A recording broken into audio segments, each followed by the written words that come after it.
welcome back to my channel. I hope you're having a terrific week. Today I'm going to be telling you the story of Rey Rivera and his like very strange disappearance. So yeah, if you're new here, I tell unsolved true crime stories while I do my makeup. One week and the next week I just chat with y'all and hang out with you guys while I also get ready. So if you're interested, hit that hit that subscribe button, and if you're not new here, welcome back. I hope you're ready for today's crazy story. So like this case I watched, so I got all my information off of Unsolved Mysteries, and they have like reruns on Netflix, but this one just like stuck with me really hard because it was just like so strange.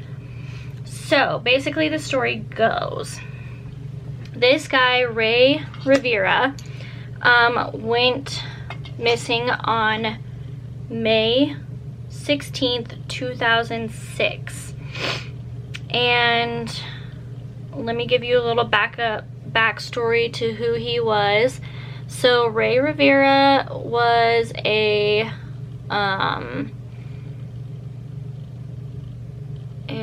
pursuing writer. He wanted to pursue writing, specifically screenplays. And so he and his girlfriend lived in Southern California in Hollywood, and then he tried to make that work, and it just wasn't really working. So he had a really good friend named Porter Stansberry, and Porter Stansberry like tried to get Rey to come out and work for him and write for his financial company called Stansberry and Inc. And they basically had like a financial article out, and it would give like tips on where to put your money in like what stocks and whatnot. And so Rey took it after being convinced for a while. So him and Allison, his girlfriend, moved to Baltimore, and they were only there for like a few years, and they decided to get married. So they got married in Puerto Rico because that's where his family was from, and yeah, they were just like madly in love. Rey was quoted to be like a huge family guy, so family was like everything to him. And yeah, that's a little backstory on him. So what happened was he was working for Stansberry Inc. With his good friend Porter, and they like grew up together. They were like high school best friends. They were on the water polo team together. They went to prom together. Like they did everything together. They were best pals. So when they moved to Baltimore, Porter was like the only people that Rey and Allison knew. And so when he started working there, he really started to enjoy it, but he was doing like a lot of his own like writing still and research and trying to like make screenplay work. On May 16th, Rey went to take Allison to get her ready for her business trip she was going on. So she was going out to the city on a business trip, and he like made her breakfast, helped her pack her bags, get her kind of like ready to go, and then sent her in the car and like said love you, bye. Nothing strange really seemed to be happening. It seemed all very normal. So Allison had a really long drive, so when she finally got to her hotel, it was like about 6:30 at night, and she called Ray, and there was no answer. And she thought, oh, that's really strange, because he worked from home. So at the time, the couple had one of her work colleagues living with, or like staying with them. Her name was Claudia, and Claudia wanted to, or I don't know what I'm saying. Anyways, Claudia was staying with them, and Allison couldn't get a hold of Ray. So she called Claudia and asked like if she had seen Ray or heard from him or anything else. And Claudia said that earlier in the afternoon, she heard Ray on the phone, and he sounded really shocked, like she didn't know what was going on. And then he just kind of like ran out of the house, and then he hadn't been heard of since. So obviously Allison found this really strange, but she was like, okay, maybe he'll just get back to me like in the morning or something. So she called early the next morning, and she still hadn't heard from Ray. So it's now May 17th. She still hadn't heard from Ray. So she like drove home and was like calling hospitals. She was calling his cell phone repeatedly. Still didn't know where he was, what was going on. So they finally were like, so she was calling like hospitals and stuff and couldn't find anything on him. So she called his mom and was like, have you heard from Ray? And his mom was like, no. And she called his brother, and his brother said no. So his brother got on the next flight to Baltimore and came out to help look for Ray. And when Allison got home, she found that like on the counter was an open bottle of soda, an open bag of chips, and his Invisalign like stuff was on the counter, just like left there. So she thought that was really strange. And then when she went to like up to his office to see what was going on, she didn't find anything really out of place or like weird. So she was just like confused. She didn't know what was going on. So she obviously started a missing persons report and all kinds of stuff. And so her family and his family all made it into town by May 20th to help her find Ray. Like, what an awesome support team, you know?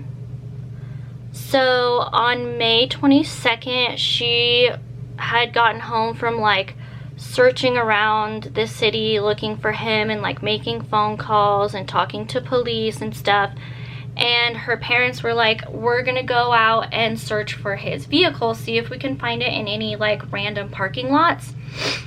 And they stopped in this one parking lot that was actually by the company he worked at with Porter. And they found his vehicle, and it was next, also their company was right next to this really fancy hotel in Baltimore called the Belvedere Hotel. So they're like, awesome, we have a start, we have a clue. Because before that, it was like he just like vanished into thin air. Like poof, he was just gone. And they thought that was all like really weird and strange. So when they found his car, they were talking to the parking attendant, and the parking attendant said that he wrote a ticket for the vehicle on May 17th. So that was like 8 days ago, because the car was left there overnight. So like really sus, you know, like what happened to him. But the car didn't look like it had been broken into. It didn't look like there was any like thieves that were just trying to steal money from him or anything. And they still had no idea where his body was. So, dun dun dun, things are getting weird up in here. Like, how does a man just vanish, but his car is totally fine, right? So weird. Oh, and this is the other thing. Porter, remember his best friend that convinced him to move to Baltimore, put out a $1,000 reward for someone who had any information about the disappearance of Rey. But obviously no one came forward because nobody knew anything. So 3 of his co-workers at the at Stansbury decided to go all the way to the top of the Belvedere, which was 45 feet tall, and see if they could see anything from where they were. And they found something real strange and suspicious, guys, okay? They found a hole in the parking garage, the roof of the parking garage. They found a hole, and it looked like something had just like wham into it and made the hole. So weird. So the police are like, yeah, let's check that out. So they go to the hotel and they're talking to the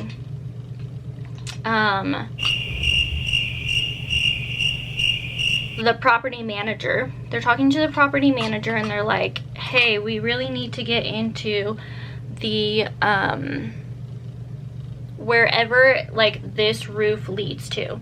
So it led to a conference room, and as soon as they open the door, they smell this nasty stench, and it was Rey's body.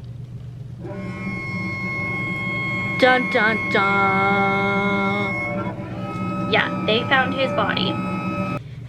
So obviously now there's all these questions. How did he end up there? Why was he there? Why was he at the hotel? What was he doing? Why did he leave in such a rush? What's going on? What's going on? We need answers. We need answers, people. So, an investigation starts. And there's all kinds of theories floating around, okay? All kinds of theories. So theory 1 was that Rey either jumped or was pushed from the very top of the Belvedere Hotel. But this was quickly, like, diminished, because the weird thing was that so the hole from the parking garage that was on the parking garage was 20 feet away. No. Yeah, I think it was 20 or, well, no, because it was 40 feet high. Yeah, so it must have been, he was 40 feet away from, no, I don't know.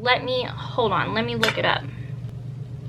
All right, don't get mad at me. I don't freaking know math, okay? But, so I'm gonna correct myself.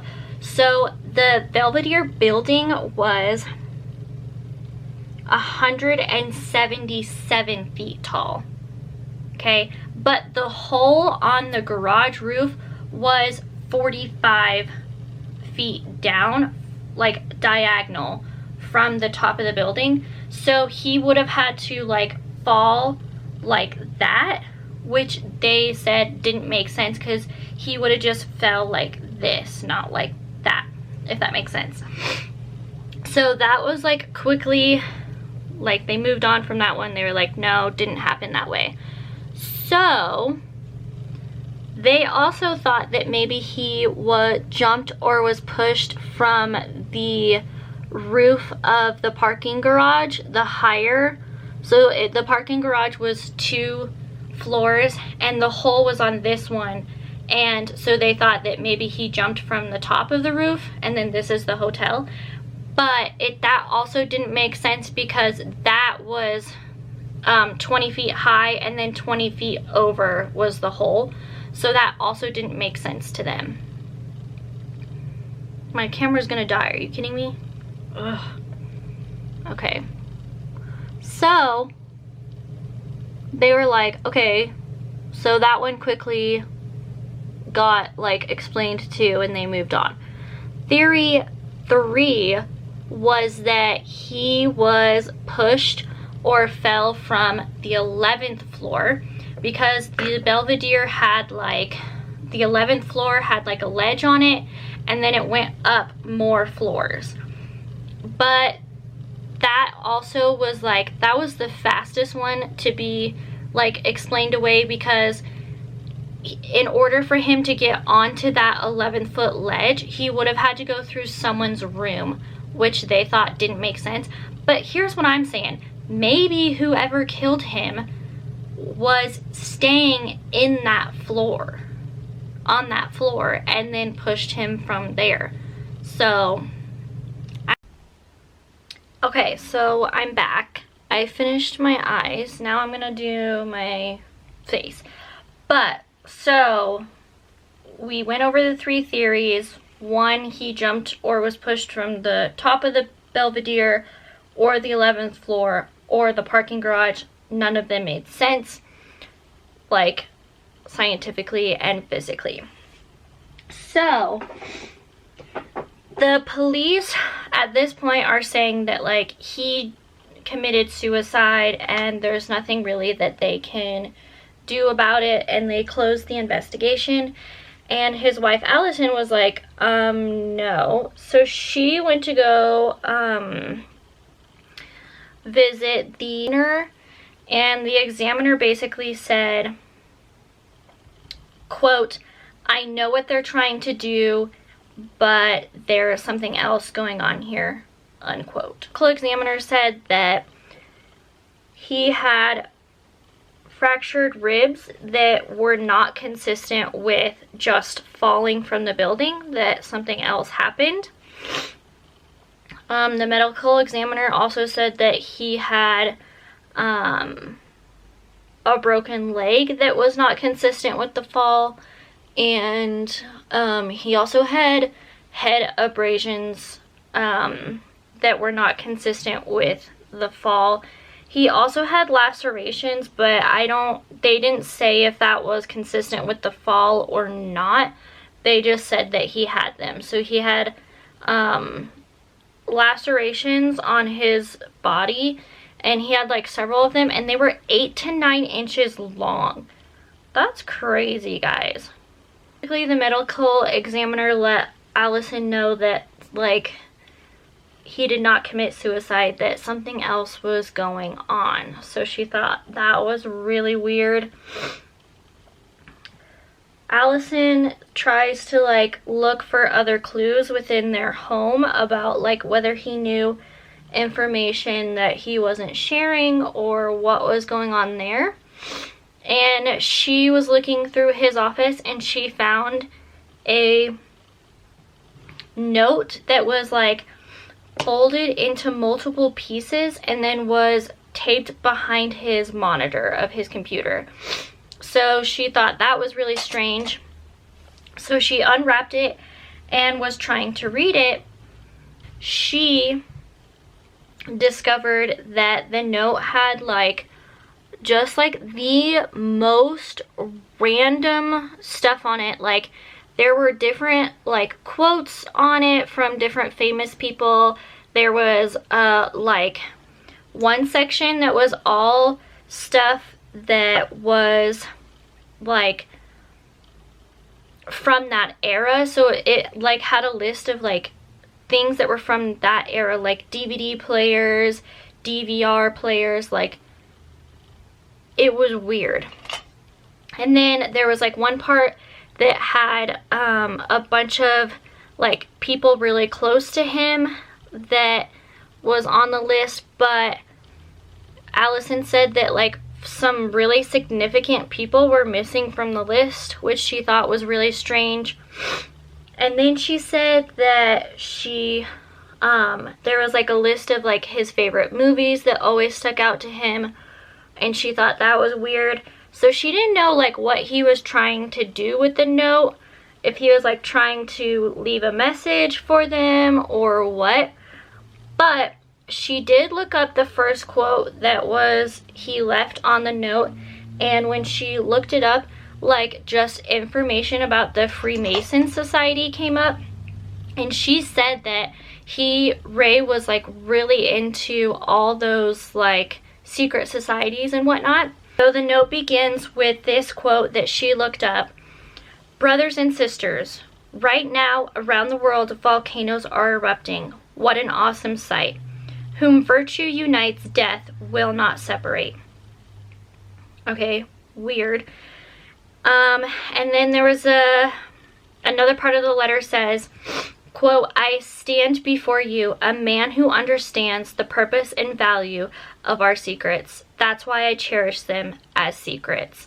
And this one was weird to me because, so right before he started working at the Stansberry Inc. for Porter, they were getting sued for $1.5 million because in their little like financial article that they have, they said that you should not put your money in a specific stock that I can't remember now. And so that company was suing them because they lost a lot of business, and then also like their facts weren't true. So basically they were just like making that up when they said that. And so yeah, that was a weird quote to me, and like was weird. That was a weird situation. So when part of like Ray's job when he first got to Baltimore was to fix all of that, like clean up Stansberry for him and like make it a more reputable company. So the note also said some other things, and then also Alice said that the note was made the day he died, and the reason why she knew that was because she found like scraps crumbled up in the trash. So it was made the day that he went missing. So I think he knew something was gonna happen to him, so that's why he disappeared. Some other quotes is, he says, this was a well-played game. Congratulations to all who participated, but it was time to wake up, so here I am. It was also quoted, life is a test to see if you can control your spirit. Take care and enjoy the festivities. This one's really interesting too, and makes me go back to either the Freemasons Society or back to the Stansberry whole debacle thing. He says, I took on the endeavor to find the truth, but not for its own sake. In accepting this quest for the truth, I hoped to make myself, with the help of others, into a man worthy and ready to receive it. So weird. And then he says, the members of the council, please know that I will lend careful consideration to the traditional responsibilities. In light of those proceedings, I will satisfy the standard request of the council within the appropriate time. So yeah, I definitely think that he was part of some society, or he knew some kind of something that he like did not want to say he was a part of, but he was letting Allison know that he was like in danger, I guess. I don't know. It's all very suspicious to me, and I just need answers. I need answers, okay? Answers, please. Anyways, so as the investigation went nowhere, Allison started to think about a couple other things, that a couple other of like pieces of evidence that she found. So when his body was found, or that hole was found in the garage roof, there was, his flip-flops were there, and like one of his flip-flops was broken but the other one wasn't. And then also his phone was there and his glasses were there, but there was no damage to his phone or his glasses. And like, okay, those like old Nokia phones, which is what he had, those things were pretty tough. But like, how are your glasses completely fine? Like, I don't ever remember them having Nokia glasses. That I thought was weird. So that made me think that like there was a fight or something going on the parking garage, and then he was pushed and like fell through the roof, or I have no idea. I don't know. But that was weird to me, that like, because if he fell from the roof of the Belvedere and then his phone and glasses were just fine, that makes no sense. I don't know. It's weird. Also, the like injuries that weren't consistent with a fall. Like, how do you explain that stuff? I don't know. Something's going on. Something's real sus. Something's real sus. This does not look good. I do not like this.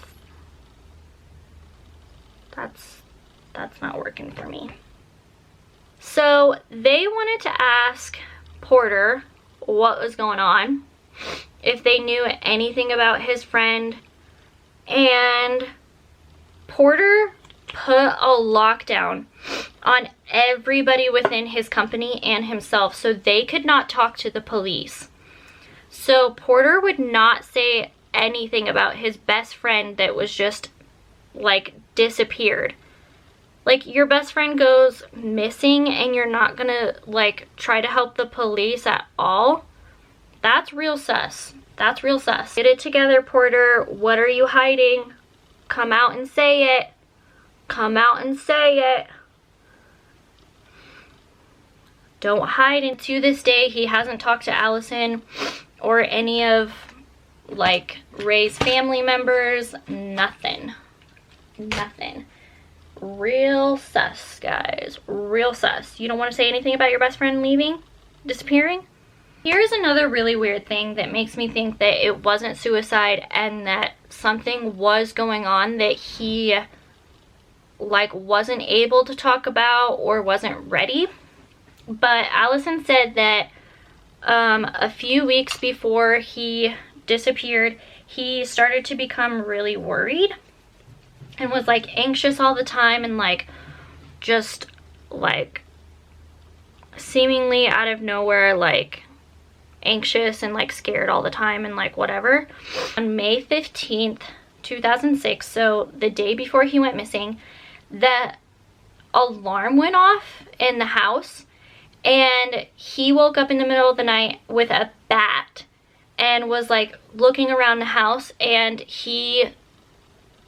Allison said the fear on his face made her scared. Otherwise, she was just like not alarmed about it. She was like, oh, it's just like a freak thing.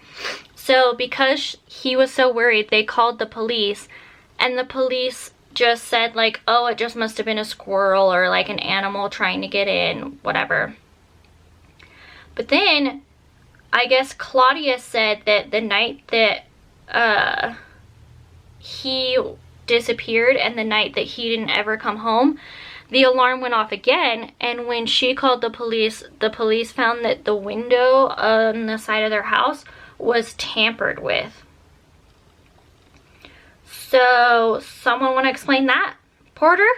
Porter, you want to explain that? You want to explain yourself?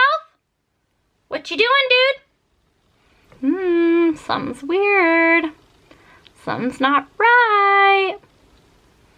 So, yeah, and then Claudia was interviewed several times to go over the story of the night he disappeared, and she just said that everything was normal. He had like come to his office to take a phone call, and he sounded real worried, and she didn't know who was on the other end of the phone, but he sounded real worried and like shocked, and then he just ran out of the house, and she never saw him again. That's so weird. Because, like, here's the other thing. So everyone wants to say that he committed suicide, but how, like, when you commit suicide, you, like, don't drink a soda, eat a bag of chips, and leave your Invisalign on the counter, and then just rush out of the house to go commit suicide. Like, that doesn't make sense. And also, I don't know, like, why leave a suicide note that's like that? Like, that's such a weird suicide note. And the FBI said that it wasn't a suicide note. They just said it was a weird random note that he wrote. They didn't have anything really to say about it. So the medical examiner determined that his death was undetermined.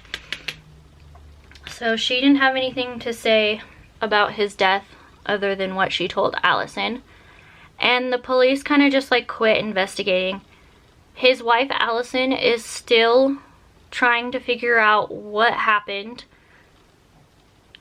And we all are too. We're all curious. We want to know.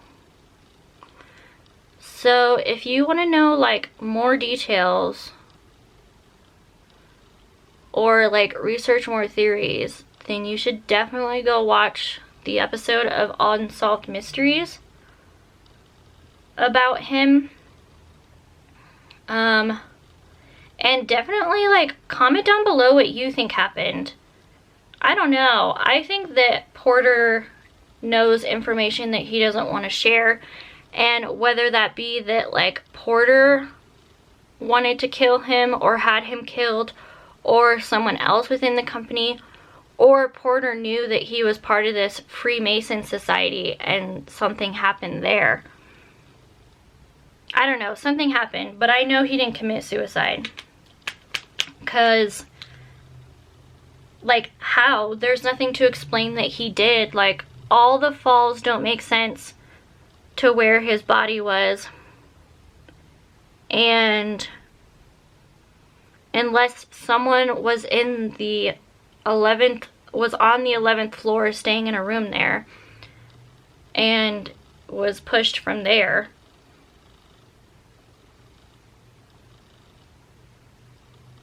I don't know. It's real sus, guys. It's real sus. And the note is just so weird and like mind-boggling to me. Like, some say that it's in code.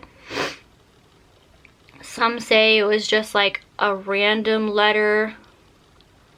There's one theory that like he was trying to write out help on the letter, and so like the paragraphs are shaped into the letters help, but I don't really see the H. I'll post a picture here. I don't really see the H. I don't know.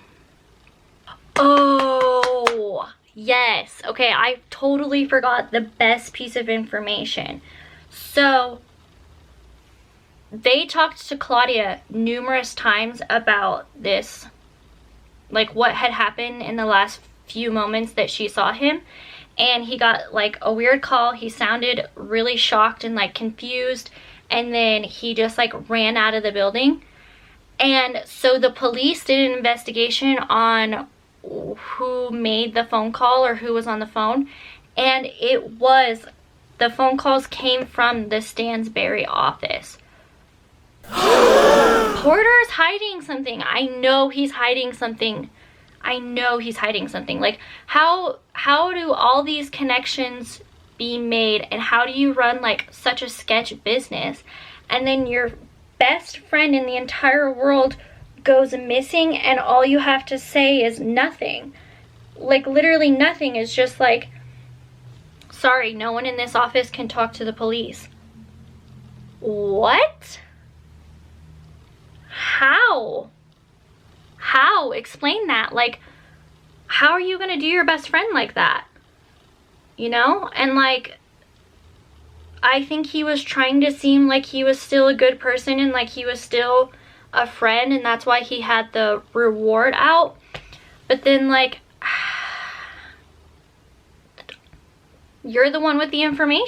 You're the one with the information, so you know nothing's going to come of it. You know you don't have to give up that $1,000, even though that's probably not much to him. But you're the one with the information. You know where he is or was, and you know like what happened to him. I just know it. I know Porter did something. It's just what? What happened?